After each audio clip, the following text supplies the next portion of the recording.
Hey Fit Mothers, this is your official invitation to come to our first ever conference called Fit Father, Fit Mother Live. Join us in August 2025 for 3 transformational days designed to help you overcome one of life's greatest obstacles, staying consistent and motivated with your health amidst the challenges and busyness of life. At Fit Father, Fit Mother Live, we're bringing together world-class health experts to help you become more focused, more disciplined, and take your results to the next level. Day 1 of the event focuses on mindset and mental health, because as you know, real change starts in your mind. We'll give you proven strategies to reduce stress, unlock greater discipline, motivation, and mental clarity. Day 2 focuses on your physical health and longevity. You'll hear from top doctors and experts on the latest methods to speed up your fat loss, build muscle, enhance your longevity, and balance your hormones. Day 3 is all about the power of community and accountability. You'll make real connections with like-minded fit mothers and fit fathers who will become your friends and support you long after this event ends. And we'll also have dozens of top-tier health companies on-site as vendors, showcasing the latest products, technologies, and innovations to support your health journey. This is so much more than just a conference. This event is your chance to connect with your fellow fit family, to recharge your batteries on an unbelievable wellness vacation, and take your results to the next level. Don't miss out on the best fitness event of 2025. Register now at fitmotherproject.com/2025 to secure your spot today. Most people are aware that hydrogen in water exists. They don't know what it does for them or really what it is, but they've heard about it. By 2034, we're going to hit our second critical mass in that the general public will know it's good for them. And it's going to be ubiquitous, like a vitamin C or a creatine or something that is absolutely everywhere. Today's guest is Alex Tarnava, the inventor of the patented and clinically validated open cup hydrogen water tablets. In today's episode, we discuss how you can dissolve hydrogen tablets into your morning water to enhance your energy, extend lifespan, improve exercise performance, and control inflammation. Research is showing that a pretty significant amount of middle-aged and older metabolically impaired individuals either cannot produce hydrogen gas or they produce more methane than they produce hydrogen. This is of critical importance because as methane rises, all-cause mortality increases, basically every disease outcome increases in prevalence. We also know that as we age, methane tends to rise and hydrogen tends to drop. But in centenarians that we've studied, these people who are over 100 years old have higher breath hydrogen than the average young person. Right? So their lifestyle has kept their ability to keep producing hydrogen gas.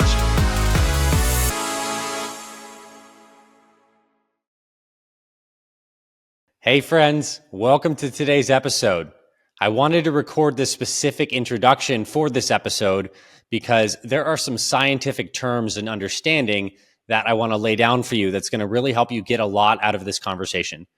As I mentioned before, I am joined by Alex Tarnava, who is the inventor of these hydrogen tablets that you can basically pop in water and they dissolve hydrogen gas into your water.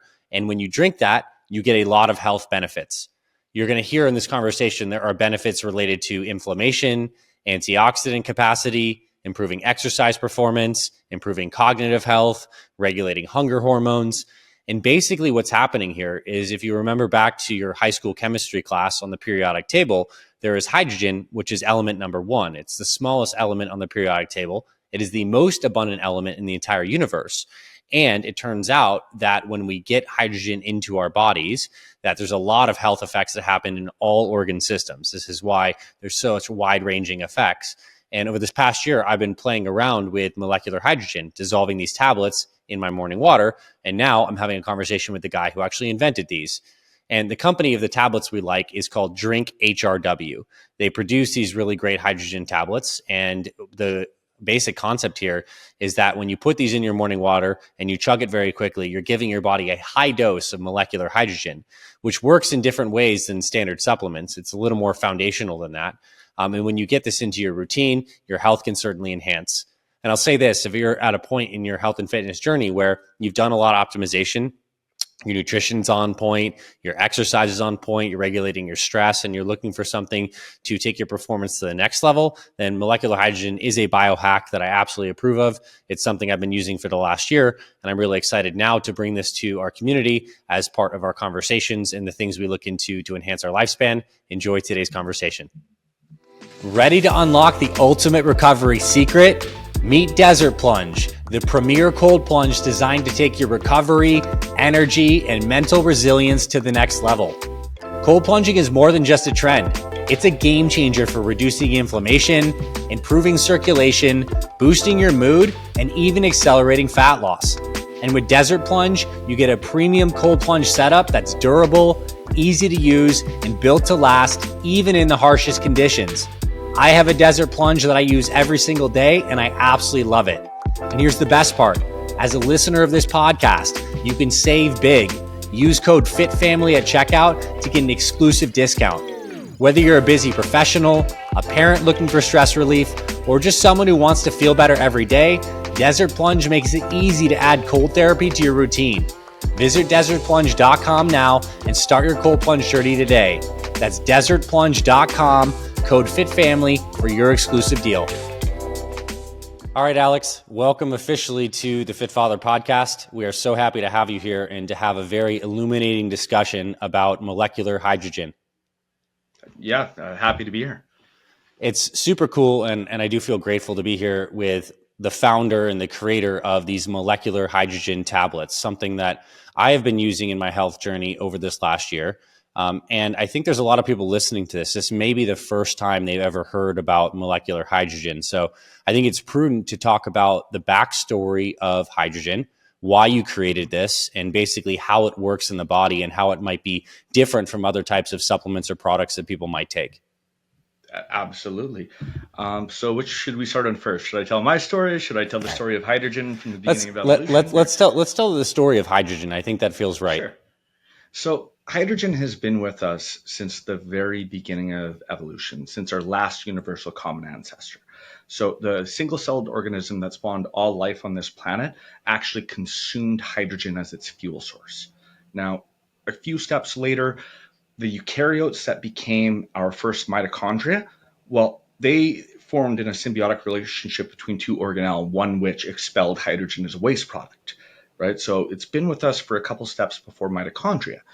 Now, we have brought in a lot of these bacteria into our system throughout all of evolution that both consume hydrogen and produce hydrogen gas. Mm-hmm. So it's played a critical role at every step of the way. Getting into more recent times, human evolution. Now, the way humans have evolved to produce hydrogen gas is by fermenting fiber, right? So we have bacteria in our system that ferments fiber. It produces H2, which elevates our circulating levels in our cells and our blood, and our tissues. Now, the big issue here is throughout the majority of human evolution, we were consuming 100 to 150 grams of dietary fiber a day. Right. Now, the average person on a standard American diet is getting 1 to 3 grams or 0 grams of fiber a day. So even the average person, including raw food vegans and people eating tons of fruits and veg, are only getting 10 to 15 grams, and people max out, at 40, 50, 60 grams of dietary fiber a day. And this is for a number of reasons. I mean, first off, we have stripped fiber from most of our food sources, right, through horticulture, right? And we've done this to make our foods easier to eat, right? Because fiber is very difficult to eat. Think about eating, say a certain celery stick that's extra fibrous and it's stuck in your teeth and you're gnawing and you can't break it apart. That was all of our food throughout human evolution. So what happens to any living thing when you're not giving it its food, its fuel? It dies, right? So not only are we getting a small percentage of the hydrogen gas that we evolved to anticipate, but we are killing off the bacteria. So even if we try and improve our health, that bacteria might be gone and we might not produce any hydrogen after that. So research is showing that a pretty significant amount of middle-aged and older metabolically impaired individuals either cannot produce hydrogen gas when given something like lactulose, or they produce more methane than they produce hydrogen because methane producing bacteria has taken over. Now, this is of critical importance because we have a few pieces of correlative knowledge. One, we know that as methane rises, all-cause mortality increases. Basically, every disease outcome increases in prevalence. We also know that as we age, methane tends to rise and hydrogen tends to drop. But in centenarians that we've studied, such as from Okinawa, these people who are over 100 years old have higher breath hydrogen than the average young person. Right? So their lifestyle has kept their ability to keep producing hydrogen gas. That's fascinating. Is there a particular kind of gut bacteria species that tends to produce hydrogen as its postbiotic byproduct? Yes, but I don't have I don't remember them. I'm actually really bad with bacteria. Okay. No, but it's cool. Yeah. I think it's cool, and I'd love to state it in my own words to make sure everyone's kind of following the story here. Hydrogen, if we were back in high school chemistry, element number 1 on the periodic table, like foundational, most abundant, element on the entire planet. And hydrogen gas is 2 of those hydrogens stuck together. And we produce hydrogen gas naturally when we eat fiber, although that has changed from our modern unhealthy lifestyles, stuff that kills the gut bacteria, not enough fiber generally. And it seems, for many reasons that we'll talk about in this conversation, that having high hydrogen gas levels in the body, or at least getting a steady dose of it, is correlated with longevity. And the stuff that's not hydrogen that's produced, like methane, which is a carbon bound to 3 hydrogens, might be just like a putrefactive byproduct that's not good for our health. Is that fair? Yeah, okay. Absolutely. And I'd be happy to, after the call, send you some of the publications, on the hydrogen producing bacteria. Because I've never really studied bacteria, it's a new area of interest. It's like reading a foreign language. Even if I memorize each bacteria today, in 3 months, because I haven't looked at it again, it's all out of my head. Well, I bet it's fair to say that the gut bacteria that we know that are good for human health, let's just say like the lactobacillus, family, or the bifidobacterium, I wouldn't be surprised if the ones that we know are most correlated with longevity are also the ones that produce hydrogen. That's not like a statement of fact, but I bet that's going to be the case. Okay, so we have hydrogen. We can make it from gut bacteria. How did you, as someone interested in health and fitness, get into hydrogen when there's so many things you could have been studying? Like, where did you stumble upon this is like actually a big deal for health and we should be getting this into our bodies? So out of absolute necessity. So about 10 years ago, I was the healthiest I'd been in my life. I was the fittest I'd been in my life. I had a business that gave me a lot of freedom. I'd travel about a week a month, and the 3 weeks I was at home, I'd work an hour a day. So I was training as if I was a pro athlete, even though I was just having fun. I was 29 at the time. So I was exercising about 4 to 6 hours a day between CrossFit and various martial arts, and then hiking and doing everything I wanted to do. And was just plugging along. Everything was good. And then something happened. My GP at the time thought it was a mystery virus. Many have commented it could have been mold toxicity as well. But something happened that triggered an autoimmune response in me. So my roommate at the time also got really sick. It hit him differently. He had pneumonia, had to go to the hospital a couple times. But and he was a super fit guy, triathlete, Spartan race competitor, stuff like that. But with me, my C-reactive proteins went up to 34 milligrams a liter, so about 100 times abnormal. I had chronic fatigue. I was sleeping 16, even 18 hours a day.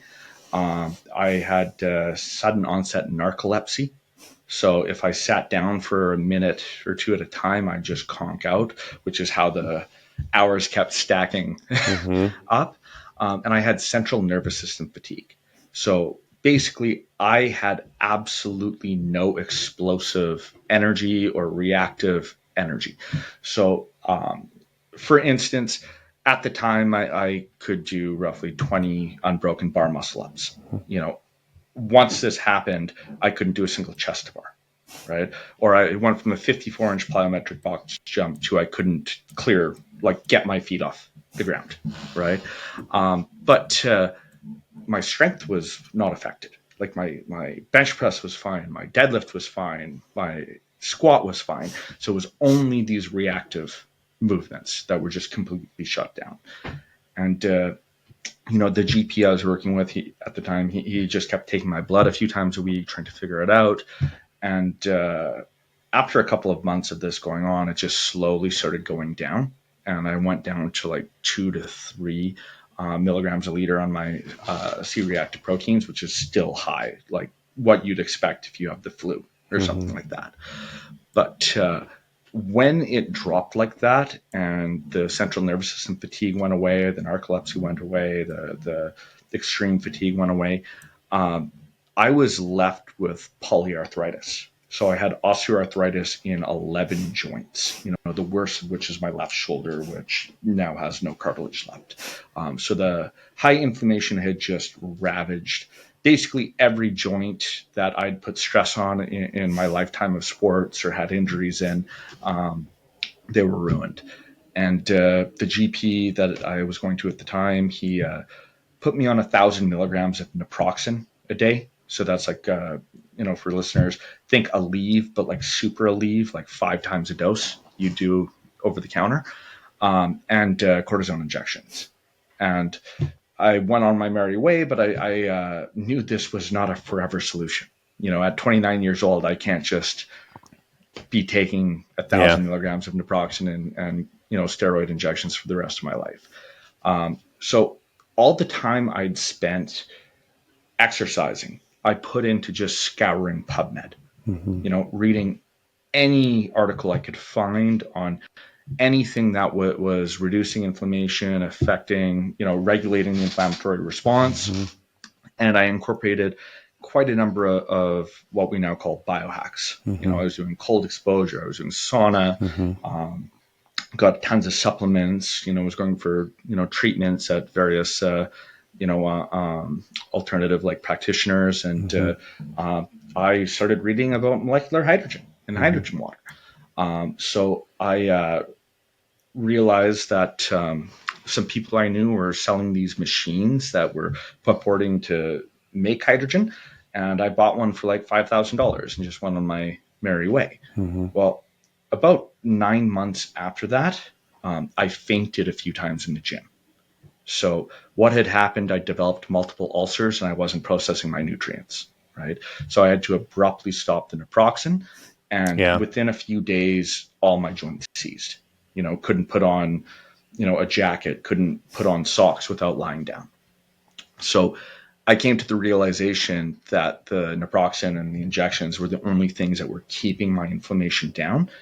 And none of these biohacks were working, at least not well enough for what was going on.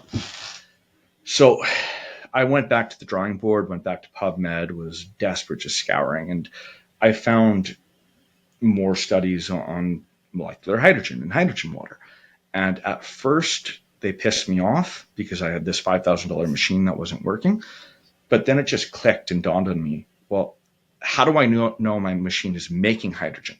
And what's the right dose of hydrogen to see a physiological effect? So I started buying the full papers to read the materials and method, and quickly realized that none of the clinical trials were using a machine like what I'd bought. Like in every single one at that time, 9 years ago, the researchers were making it in their own lab, either from bubbling gas, under pressure, or by using magnesium. And getting reactions typically under pressure as well.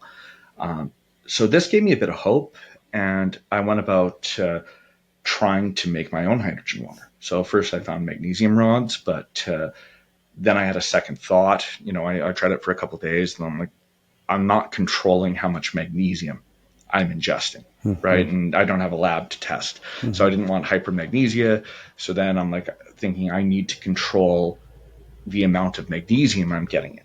And I went about trying to find, and by the way, this is not like a magnesium supplement to magnesium salt. This is the element, the metal magnesium, right? So I started trying to find magnesium powders. And all the sources in the US couldn't send to me because I'm in Canada. So I realized that because of the various uses of magnesium metal, it's tightly controlled by the US government. You have to go through background checks through the State Department, all this fun stuff, which I wasn't going to do for, a hobby project, for my health. But I did find sources in China and Eastern Europe that came in that set off alarm bells because they would be labeled like silver paint powder and things like that. I quickly realized that they weren't legally allowed to send them either. But I started playing around, and the first thing I realized was the powder floats, right? So all the hydrogen's going to off gas out. Yep. So I realized I had to compress it to get it to sink. So I started making tablets, and I was drinking a few liters a day, 3 or 4 liters a day, and I was getting like 3 parts per million at the time. And I forgot to mention, I tested that $5,000 machine. I found a reagent to test for hydrogen gas, and it was undetectable. Right, I had to triple the input to get a single drop to reduce. It was 0.03 parts per million. Right, so I was getting about 3 parts per million. At this time, so about 100 times higher concentration than this expensive machine. And after a week or two, all of my joints started loosening up, and I started feeling great. And I'm like, holy crap, like this is miraculous what's going on. But then I had a sober second thought, and I thought to myself, I understand the chemistry well enough to get this reaction to work, but I'm not a chemist, right? And I'm dealing with hydrogen gas, and I'm dealing with metal magnesium. It's the white and fireworks. It burns at over 5,600 degrees, Fahrenheit. I don't want to blow my house up with myself in it, right? Yeah. And, this reaction from a high school level, like high school chemistry, is pretty straightforward, but there could be any number of side reactions going on. I don't want to poison myself either. And I need to get this magnesium tested, because what if there's contaminants? What if there's heavy metals? So I started thinking about all of these issues and sent the magnesium out to get tested. It was a bit high in heavy metals, like not like dangerous, concerning, but like high for long-term use.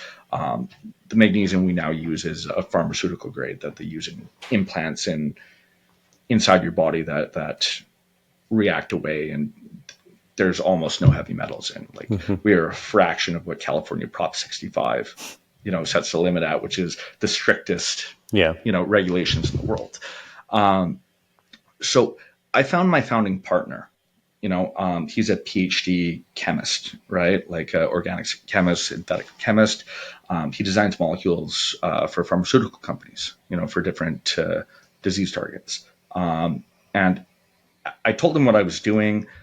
And at first he said, save your money, right? This is the worst pseudoscience I've ever heard in my life. He gave me all these reasons and said, hydrogen is inert in the body. It has no physiological effect. And even if it did, you'd want to inhale it. You wouldn't want to drink it. So by that time, I'd read every single paper that had been published on molecular hydrogen. There was only a few hundred at the time. And I was able to rebut everything he said with peer-reviewed evidence. Even with the inhalation, and I know we can get into this a bit more later, but in certain tissues, drinking it in water will elevate those tissues better than inhaling, even at hundreds of times the gas dosage. So the pharmacokinetics are kind of interesting. But he read them, and he said, well, I'm shocked, right? But it looks like there is some science here. I still don't believe it, but sure, I'll take a look at what you're doing, right? Because it looks like it's at least a legitimate project. And so some time went by, like a couple weeks. He hadn't gotten around to it. I was just sending him a new paper every day. He was tinkering a bit and looking at what I'd done. And serendipitously, I sent him a clinical trial on a certain disease model. And it was unbeknownst to me at the time, but he was actually the lead chemist developing small molecules for this disease at the time at his pharmaceutical company. And he called me and asked if I wanted to meet for lunch. And he basically said, with all of the other papers I'd sent, he just had to kind of read the results and conclusions and look at the methods to see if they were controlled properly and trust the researchers. But on this paper, he was a subject matter expert. And he joked that he wished his molecules worked this well, and that unless the paper was fraudulent, this stuff works, right? And he said, are you sure you just want to do this like for yourself, right? Or do you want to look into commercializing this?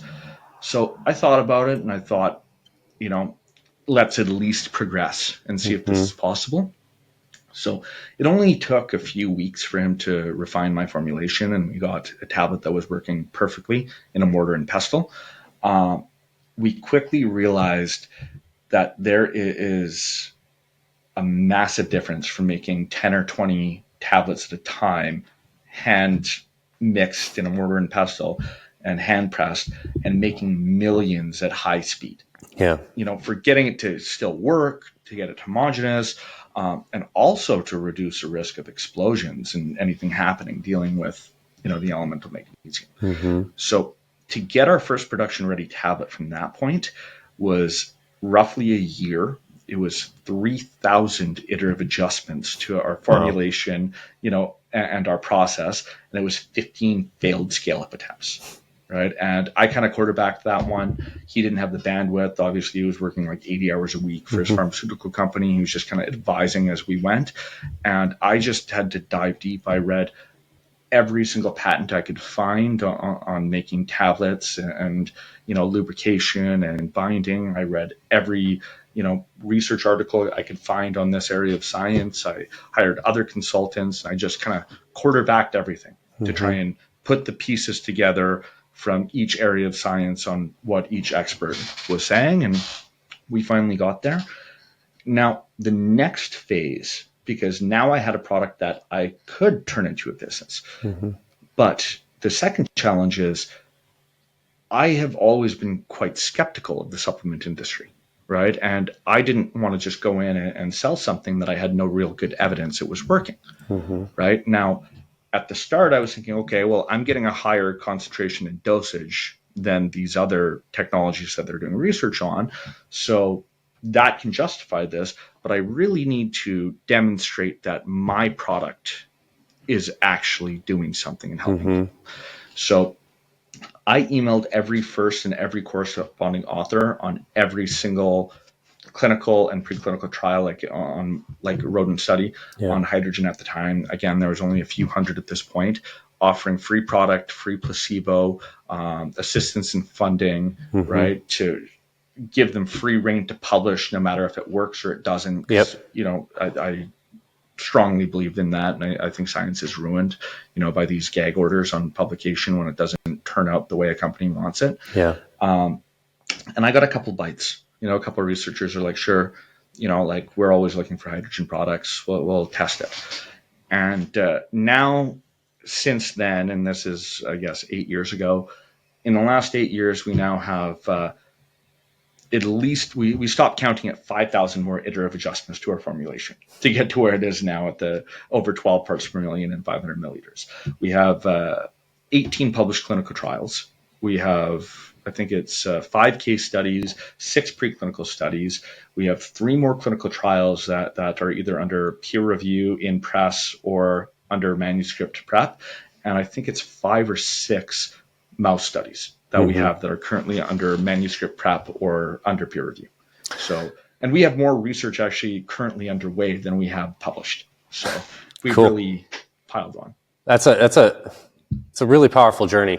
Love is an interesting word here because you were in so much pain and suffering, but it makes a lot of sense why that motivated you so much to study this and to get that passionate about it. And it's amazing how life serves us up challenges that can ultimately be turned into passions and ways to serve. Now, for someone who is interested in exploring the benefits of hydrogen, what's a high level of the benefits that someone would get from consuming molecular hydrogen at the concentration that the HRW tablets can produce? So there's a few mechanisms in how hydrogen works. And this is what makes it really interesting, because we've identified, 4 different ways. So in vitro, hydrogen does have a very weak but direct antioxidant response, specifically for the hydroxyl radical and peroxynitrite, which are the 2 most damaging. So this is critical because we don't want to eliminate the good guys. H2O2, nitric oxide. These have very important critical signaling roles. So H2, again, in vitro, has shown to selectively reduce hydroxyl and peroxynitrite. It isn't happening that much in human studies and in rodent studies, but the higher the dosage goes, the more it happens, right? Because more hydrogen molecules are getting into your system and having a chance to do this. But this is actually increased by the fact that hydrogen is actually regulating our antioxidant response, the redox status within our cell. So hydrogen acting as a mitohormetic effector. So this is hormesis of the mitochondria or exercise of the mitochondria, mild stress that promotes adaptation. So acting as a mitohormetic effector, hydrogen is actually transiently mild increase in oxidative stress and inflammation, in the tissues, which is exactly what exercise does, right? And other hormetic stressors, which triggers our body to respond. So you get a NRF2 response from that, and we produce more endogenous antioxidants like glutathione, catalase, superoxide dismutase. So hydrogen has shown to drive to redox homeostasis, which is critically important because you can take too many antioxidants. You can go into reductive stress, and reductive stress can be just as harmful as excess oxidative stress, right? The important is this harmony between these signaling stressors and our reductive molecules, our antioxidants. So hydrogen does this at the same time. So now it's improving the number and function of our mitochondria, mitochondrial biogenesis, better health of the mitochondria. We're getting more energy. It's regulating our epigenetics. So to date, hydrogen has showed to positively impact about 10,000 gene expressions. So it regulates our inflammatory response. So again, inflammation is not necessarily a bad thing. It's our body's defense mechanism. What's important is a proper inflammatory response. So you're not under-responding or over-responding or leading to chronic inflammation. This year, actually achieve your New Year's resolutions. This is your year to look and feel younger, regain your energy, conquer your goals, and experience even better health. No matter what your goals are for 2025, this supplement called MitoPure, created by Timeline Nutrition, can help because it supports your health at a foundational level by encouraging cellular renewal of your mitochondria, which are the battery packs of your cells. MitoPure is a precise dose of a rare compound called urolithin A that helps your body clear out dysfunctional mitochondria and create new healthy ones, which gives you more energy, better workouts, and more endurance to achieve any goals you have this new year. MitoPure is the only urolithin A supplement on the market clinically proven to target the effects of age-related cellular decline and deliver increases in muscle strength and endurance without any change in exercise. The new year isn't just about a new you, it's about a renewed you. MitoPure promotes cellular renewal of your mitochondria, which will improve all aspects of your health. Timeline is offering 10% off your order of MitoPure. Go to timeline.com/FitFatherProject. That's timeline.com/FitFatherProject to learn more. I have a question on this, knowing how the mitochondria produces energy in, the electron transport chain, it's building up a proton gradient. Does molecular hydrogen in the H2 gas format feed that in any direct way to help the cells produce more ATP, or is it working in these more indirect ways? I think indirect. I think a lot of people will quote this, but I think it's hydrogen ions that do that. It is hydrogen ions, and that's why I was wondering if it was the gas itself that would do that as well, but it is the hydrogen ions that build the proton gradient. Yeah. Okay. So, hydrogen does this for other things like autophagy too. There's been some really interesting research.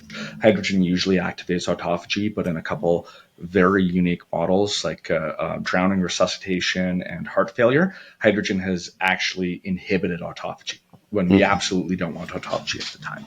So these effects at increasing the number and function of our mitochondria to give more energy, affecting epigenetics, seems to be like a supervisor going in and turning all the dials to get everything work how we're supposed to work before external stressors are coming in and knocking everything out of calibration. Then there's a couple other ways that hydrogen water specifically works. Okay. So hydrogen gas works in these ways, whether you're inhaling or drinking or how you're taking it. But hydrogen water specifically is getting into our gut and it's interacting with our microbiome. Mm-hmm. So there are quite a number of studies showing improvements in our microbiome from consuming specifically hydrogen water. Of course, inhaling, it's going into your lungs and then exhaling out. So very little is getting into your stomach. Yeah. Then hydrogen water is getting into our internal organs, many of them a lot better than inhaling, such as our liver.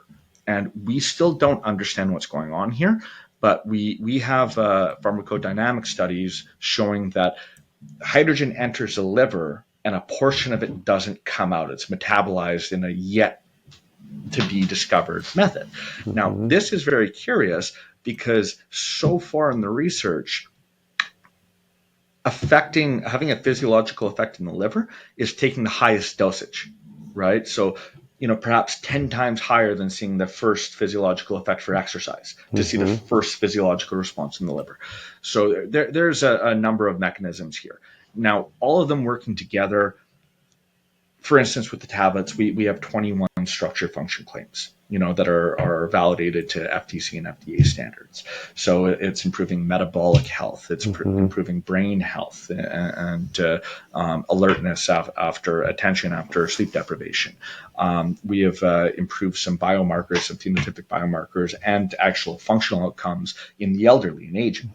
We've improved exercise performance and recovery and have a couple of new clinical trials that are underway. We've shown, I think, body composition improvements in 7 clinical trials now. We reduced calprotectin in the gut. We improved short-chain fatty acids. We regulated ghrelin. So these are some of the ways that we could be improving, metabolism and improving body comp. So a lot of people think of ghrelin as a hunger hormone, but it's not that simple, right? We actually want ghrelin, and ghrelin has more functions. Growth hormone functions. It has neurological benefits. It regulates our blood glucose levels, right? So ghrelin is very important. And in healthy people, ghrelin spikes when you're hungry and plummets right after eating. In overweight or obese people, it kind of just stays static and doesn't move. So they just kind of nibble and snack all day long. So in a clinical trial on overweight people, we properly regulated the ghrelin to function again. And, now we're showing this in mice, and we have a couple clinical trials that we're hoping to see the same thing. But in mice, we regulated GLP-1. Right. So again, the same thing but reverse. When you're fasting, GLP-1 should be low, and then after eating, it should go high. Right. And it gets dysregulated in obese people. And now, like tirzepatide and semaglutide, they just kind of throttle it all the time. For sure. Which might make you not eat protein and fruits and vegetables and things like that. And this is fascinating too, because I'm sure knowing like a lot of the GLP-1 action is happening from the vagus nerve and the GI tract. It's the drinking of the hydrogen water that's leading to these effects. The inhalation probably wouldn't, correct? Yes, exactly. Right. So the drinking would, and there's some reasons that we think it might. For instance, in our study on the overweight, where we affected ghrelin and short chain fatty acids, so we increased butyrate and propionate. Nice. Right? So we're thinking that perhaps this is driving the GLP-1 and that we're creating more akkermansia. And there are rodent studies showing an increase in akkermansia from drinking hydrogen water. So that is a clinical trial that we have that's actually under data review right now. So I spoke to the corresponding author, super confidential, on the data. But there's some good signs on some of the things that they're showing early on in reviewing. So none of the p-values are done. It's not through peer review, but they're looking at the data and they're like, this is going to be significant in a few areas. Cool. I'm excited for this one to come out. I want to pause for a second and maybe restate some of the benefits in a simple way so people can track. It's wide ranging. When you consume molecular hydrogen, and I'll speak in the drinking form, you're gut microbiome and many parameters related to that are going to improve. You have a healthier gut. You're making secondary compounds from that. Your hunger regulation can improve, especially if you're overweight and there's dysregulation there. You're generally producing more energy. There are markers of aging like telomere length that are improving. Your brain is getting more energy. There's some cool stuff happening in the liver that we don't quite understand. There is just like whole body systemic improvements. Seems like a lot of digestive focus, also regulating inflammation and the genes associated with that. And it's poetic too, because like this is like the foundational element. It's the most abundant element in the entire universe. And it seems that when it gets in our bodies, like good stuff happens all over the place. Yeah, I think there's a quote, right, that, because hydrogen spawned everything in our universe. Yeah. Right. And I think there's a quote, I forget who it's by, but it said, if God did create the universe with a word, it wouldn't have been let there be light. It would have been hydrogen. Right. Let there be hydrogen. So. That's really cool. Now I think where most people are probably going to get exposed to hydrogen is going to be a lot of these products marketed on social media, like these hydrogen water bottles, which are basically like little water bottles that have these electrolysis units that split, and create hydrogen gas in there. Can you talk about those and how it's different from what you've created and what Drink HRW does with the tablets? Yeah, sure. So to start off, the bottles will range widely, in how they perform, right? Some of them deliver almost no hydrogen. The best of them are getting 4.5 to 5 parts per million when they're brand new. Mm-hmm. So this is in 250 milliliters of water, meaning that they're getting between, 1.125 and 1.25 milligrams of hydrogen as a dosage, right? And the dosage in a short order is actually what is most important. A higher concentration helps us get that higher dosage. Now, with the tablets, we are producing a little over 12 parts per million in 500 milliliters of water that you can drink down quickly. So you're actually getting over 6 milligrams of hydrogen. So 5 or 6 times more H2 than the best performing bottles of these, which is very important because as hydrogen's passing through our system, the higher the dose, the more tissues it's getting into. Right. So the more of a systemic effect it has rather than a localized effect. Now, the issue with the bottles, the best bottles, how they operate is under something called Henry's law. They're using pressure to force more gas into the water because the saturation point of hydrogen is 1.6 parts per million at SATP. So to get to this 5 parts per million, you're needing to get 50, 60 psi of pressure and time to hit an equilibrium. Well, when you are getting up to 50, 60 psi over and over again, this is like hitting a table with a hammer over and over again. So even if their gasket is designed to handle the 50, 60 psi of pressure, and many of them are only designed to handle like 30 or 40 psi of pressure, so they start breaking after sometimes one use, but it's much different to hold something under pressure than to have it spike in pressure over and over again. Yeah. So these machines tend to start leaking, sometimes in a few weeks, sometimes in a month or two, and you don't really know what the hydrogen is as it starts leaking more and more. Right. And it'll scale down, and you might have been at 5 when it was brand new, and it might get down to 0.6, 0.7 parts per million within a few weeks or a few months. And now you're not even getting the minimum threshold for physiological effect. When it gets Which is what would be the stated minimum physiologic threshold? Probably the minimum physiological threshold that we'll see benefits in the gut, just localized to the gut, is about 0.5 milligrams. Okay. Right. Now we start seeing benefits for, say, exercise, and again, the benefits get better and better as the dose gets higher. There's a dose dependent response. For exercise, we start seeing it around 1 milligram.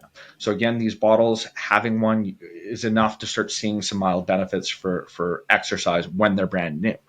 But for the liver, when we're extrapolating research from rodents, and translating it into the dose per, body mass, and based on consumption for humans, we need probably 10 milligrams to start seeing a benefit in the liver.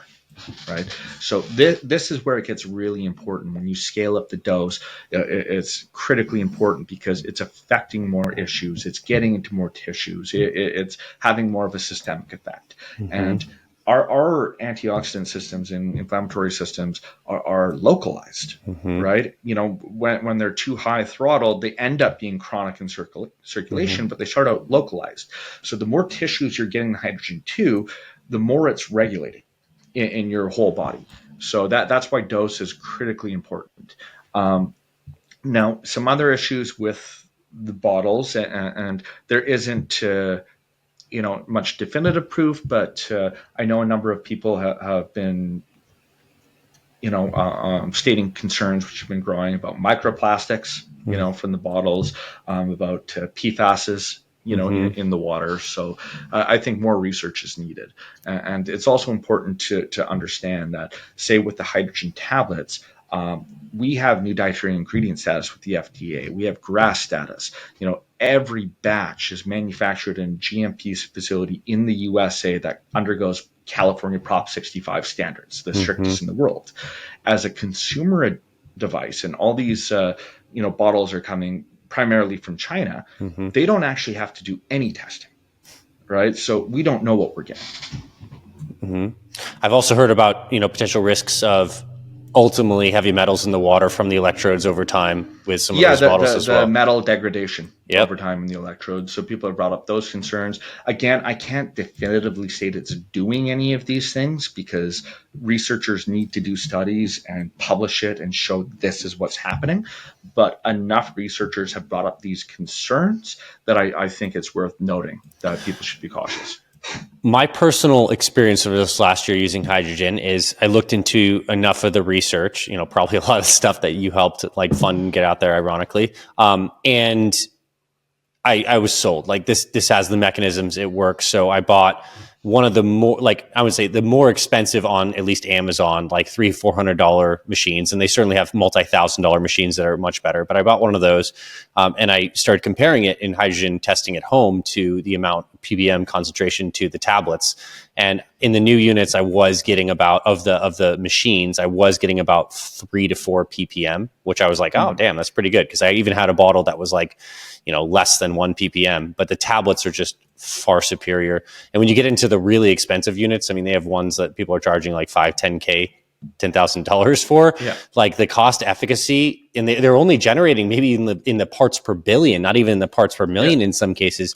The cost efficacy is you could be buying these hydrogen water tablets for the next 10 years and get a higher dose, and it would be cheaper than buying these expensive machines. Yeah, you buy them for 10 years and you're also getting 100 times a dose. Yeah, so I was trying to say, it's with the dosage, you just get you get actual, and it's super convenient too.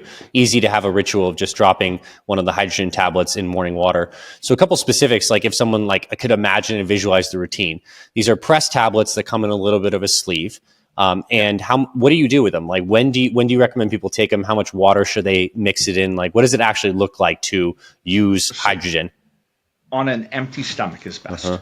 So I like first thing in the morning or right before I work out. I also will recommend to some people mid-afternoon if you have a lull. A lot of people say, especially working in an office with, all of the fluorescent lights going on and everything, they'll get that fatigue, that exhaustion, near the end of the workday. So that's a good time to take it as well. So you don't want to eat it, take it in conjunction with eating. You can take it right before you eat and eat 5 minutes later, but don't take it right after you eat, because if you're already eating and getting some fiber, you want to utilize that hydrogen that you're producing. But additionally, in a coincidence, fiber actually retains hydrogen gas and it turns into foams and gels. I can see that. So, yeah. It enters. I actually have some patents on this to make lotions and foams and gels out of it, but that means it's not actually getting into your system. It's stabilizing and you might pee it out, right? Rather than get it. So empty stomach, the tablet was designed to dissolve in room temperature water. Now this is important because heat is a catalyst in the reaction. So we could make it dissolve in cold water, but people can't chug cold water. And you want to chug this down as fast as you can, right? So we designed it for room temp water because that is what we can consume rapidly the most easily. And so how much water, like in a glass, is it 500 milliliters? Optimal is 500 milliliters, but we have research at 330. We have research at 250. At the end of the day, the right volume of water is what you can rapidly consume. Yep. So I actually add a few tablets to 1 liter because I can chug 1 liter first thing in the morning, no problem, without taking a breath. Yeah. Now, an elderly person might struggle at even 330, so 250 might be best for them. Cool. That's really interesting. Is there any effect? I mean, I know hydrogen's so small, like it can basically, escape through anything. But is there any point of like throwing a plate or a cover on top as it's doing its dissolving? Actually, when I talked about how the pressurization works, the 1.6 ppm at maximum saturation at SATP, I should have gotten into the basis of my patent and how the tablets work. So we discovered a pretty cool effect that was happening and how to do it. So basically, there's two ways to get a higher concentration in water. The one is the under pressure and time, and the other is to make very small nanobubbles. Right? So when you make these very small nanobubbles, they're resistant to dissipating. Right? They create pockets of internal pressure within the water, and it increases their zeta potential, which repels them and resists coalescence. So altogether, this actually drives more hydrogen into the water. So you might get, even 2.5 to 3 parts per million of dissolved hydrogen under SATP while the cloud of water is going on. Like the nanobubbles are in there because of the internal pressure.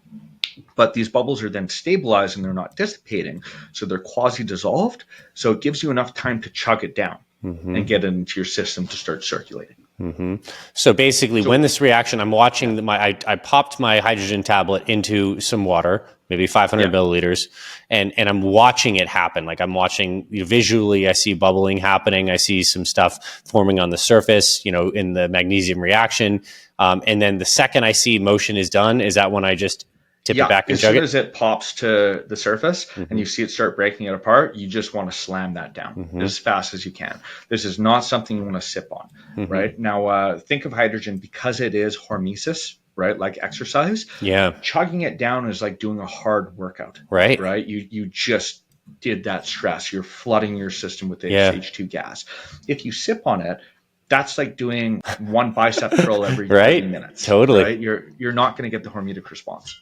Yeah, I think that's it's a subtle and powerful point I want people to pick up. Like with exercise, you want a very discrete dose and then allow the body to get into recovery. And I think the problem with these hydrogen bottles I see is people are just sipping on them all day. It's just low dose. It's not effective. Many of the manufacturers, they don't understand the science. They've done no research, right? Like, I'm not an academic, but I've published, I think, 17 or 18 papers now, right, through peer review on the subject. And I keep myself as up to date as I can. And I speak to professors all around the world every day to get better insights, right, on how the science works. Most of the companies selling it are just marketers. They don't have a scientist on their team. They don't even have a doctor on their team. They read what another marketer says and they copy it and go and say. Well, ultimately, what is funny is anyone online who is selling hydrogen tablets, and there's many different companies. I mean, we like Drink HRW, a company that you've been associated with, and you're on the scientific advisory board. They're ultimately using your tablets, which is cool. So if you're getting hydrogen tablets, you're getting the good stuff. So that's really cool. There are some fake products from China on Alibaba. So every month, another one or two fake brands pops up. And the challenge is they make all the same claims. They claim that they're doing what mine. They claim to be mine, but they're not. You drop it in water and they actually don't even do anything. They don't even dissolve. So that is a challenge, and it's tough to take these guys down because I could go after them for patent infringement. But it's global stuff. I mean, you got to go to like whatever country they're in, figure that all out. That's a lot. I'd have to go after the distributors that hit here. Yeah. And usually they're like one-man operations that have cheaped out and bought off Alibaba in China. And it's like, do I really want to spend 10 or 20 grand on a retainer to sue this guy who spent $500 to put some stuff on it? Right. Okay. So I was thinking too, like this would stack really well during fasting times. If someone's doing some intermittent fasting or doing like longer fasts, like it'd be kind of cool to pulse hydrogen a few times per day that could have some pretty powerful effects. Have you thought through that? Have you played around with protocols like that? Yeah, I mean, I have, and I need to get back into fasting. It actually used to be part of my protocol, Mm-hmm. but with the travel, like I'm up to over 100 days a year now traveling. I've kind of lost that in my routine. Mm-hmm. Um, but I've played around with it. I find it is really beneficial, and there is some interesting research, like um, in fasting fruit flies, Mm-hmm. right? Like fruit flies that they give no fuel to, hydrogen extends their lifespan before they Mm-hmm. die, so they live Mm-hmm. significantly longer. Mm-hmm. Cool. All right. So we're here now, we're recording this at the end of 2024. Like, what do you see? Where is hydrogen at by like 2030? Like, what's the market? What's the science? What are the devices? What advancements do you see happening in the space? What's the consumer awareness around hydrogen? How many people are using it? Like, what does the future look like in your opinion? So, in my opinion, and it's interesting because I also just asked my personal chat GPT this literally yesterday. So, in my opinion, we've hit our first critical mass. Okay. Most people are aware that hydrogen in water exists. Mm-hmm. They don't know what it does for them or really what it is, but they've heard about it, right? And a few years ago, that was maybe 1 in 100 people. Now it's maybe 4 in 5 Mm-hmm. have actually like heard about the concept. I think in 2034, by 2034, we're going to hit our first critical or second critical mass, in that the general public will know it's good for them, and Mm-hmm. it's going to be ubiquitous. Like a vitamin C or a creatine or something Mm-hmm. that is absolutely everywhere. Mm-hmm.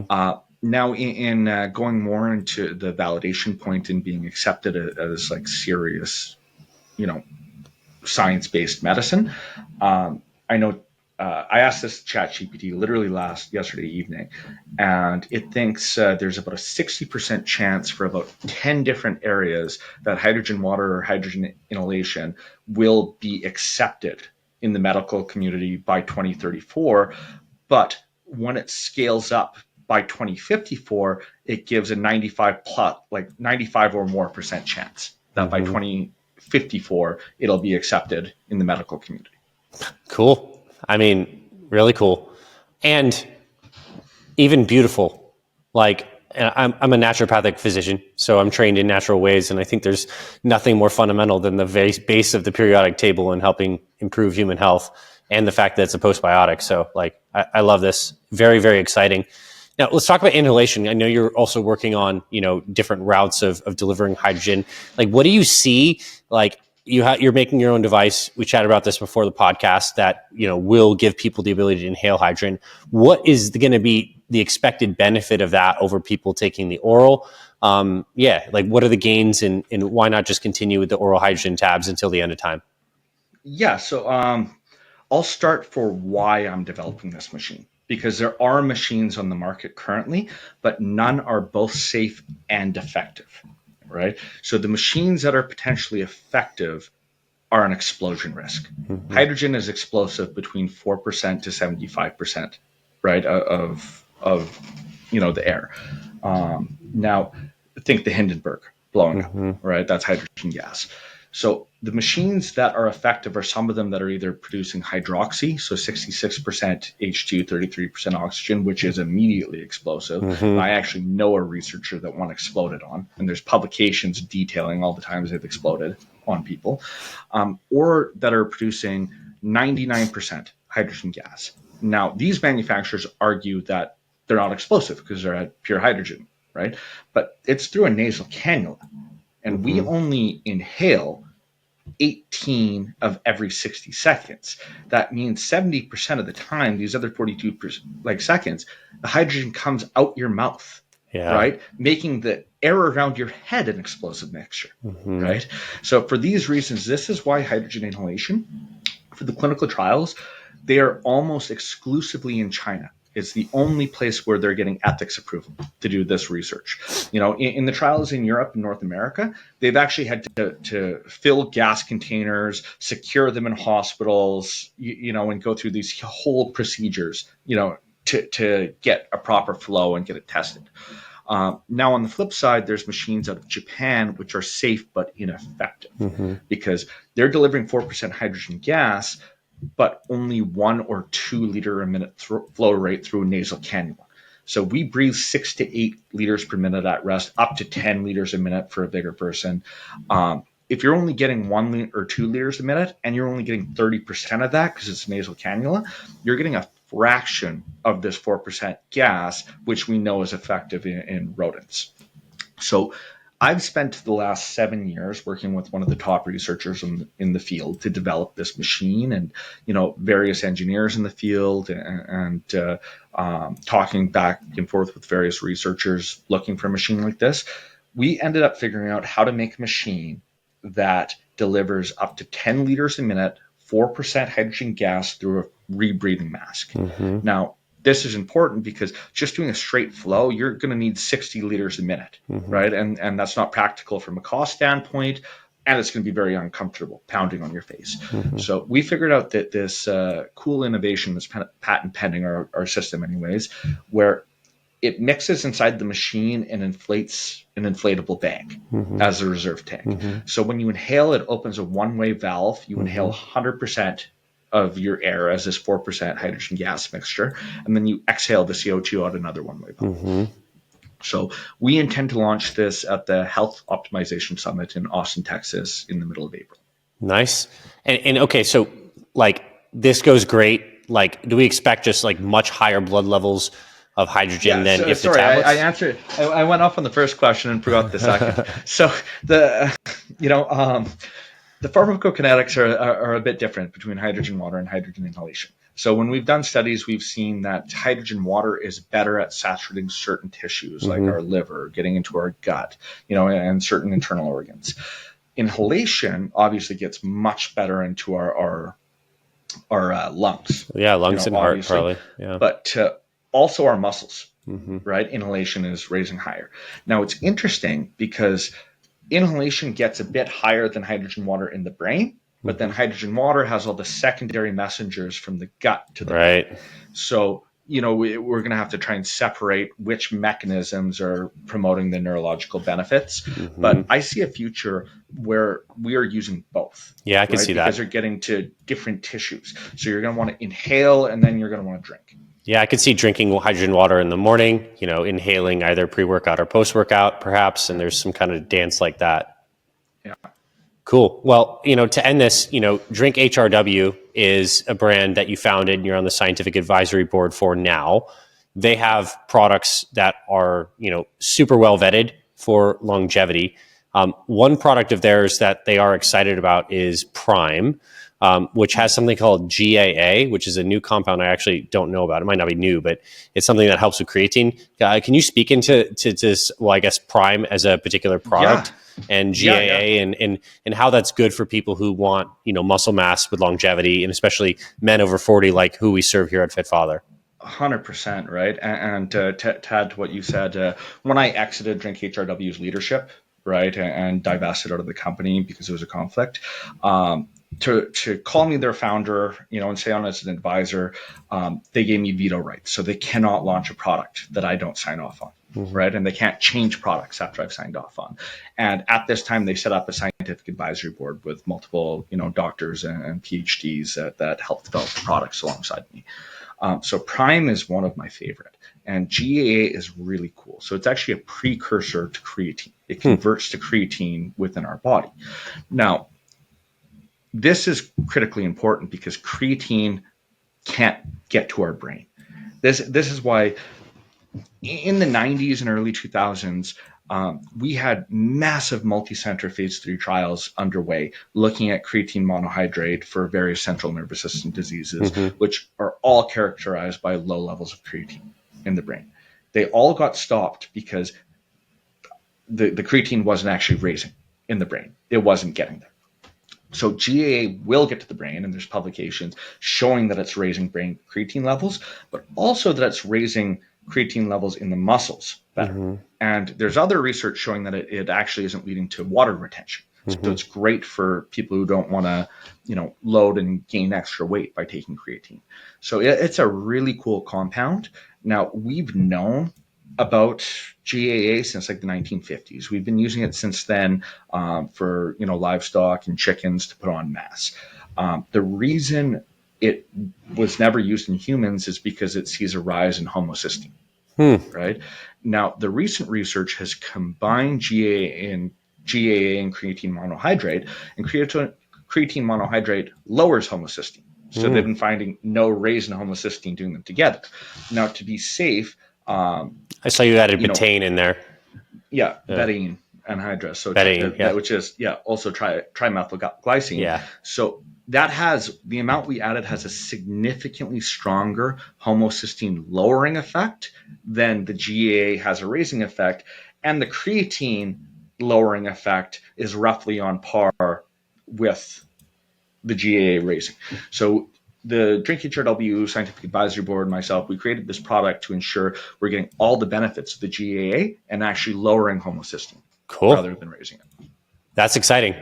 Now GAA is on my radar. And it's cool to know those things combine so well with some other good compounds. And so DrinkHRW is a company that has the fine molecular hydrogen tablets we're talking about, along with a whole bunch of other longevity supplements. So if you're listening to this and you're interested in trying hydrogen water tablets as well as checking out other supplements, there's going to be links in the show notes on our blog if you're listening or watching us there, or if on YouTube below in the description where you can check that stuff out. And Alex, thank you. I'm really excited for all that you have experienced and accomplished so far, and also the future of this. I'm taking hydrogen tablets. I took some this afternoon for a little pick me up, before we had this interview. So, I'm on board. You have another convert, and I'm grateful to be using this platform to make more people aware of these biohacks and new things we can do to enhance our health, our longevity, our cognition on a fundamental level.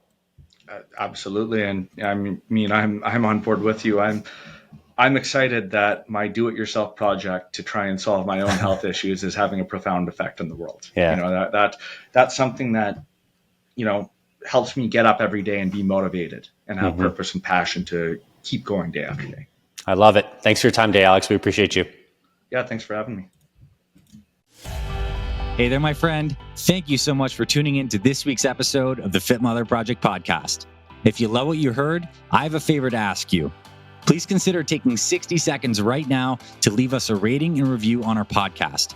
Leaving us a review is super quick. It only takes a minute, and it's so helpful to us as it really boosts this podcast to reach more people who need this information and this message. If you're listening on Apple Podcast, you can leave us a star rating and review. If you're watching on YouTube, you can hit the like button and leave us a comment. Overall, I truly appreciate you being with us here on the podcast. On behalf of me and my entire Fit Mother Project team, we truly feel honored and grateful to support you and your family on your journey to fantastic health. I thank you for your support of this podcast and of this mission. Also, if you're interested in joining our Complete Fit Mother program and becoming an official member of our community, you can visit our website, fitmotherproject.com. And on the Fit Mother site, you'll be able to see our Complete Fit Mother program, along with our online store with the best supplements designed for busy moms. And you'll also find a ton of free resources like recipes, workouts, meal plans, and more. God bless you and your family. This is Dr. Anthony Balduzzi signing off. I'll catch you on the next episodes of the Fit Mother Project podcast.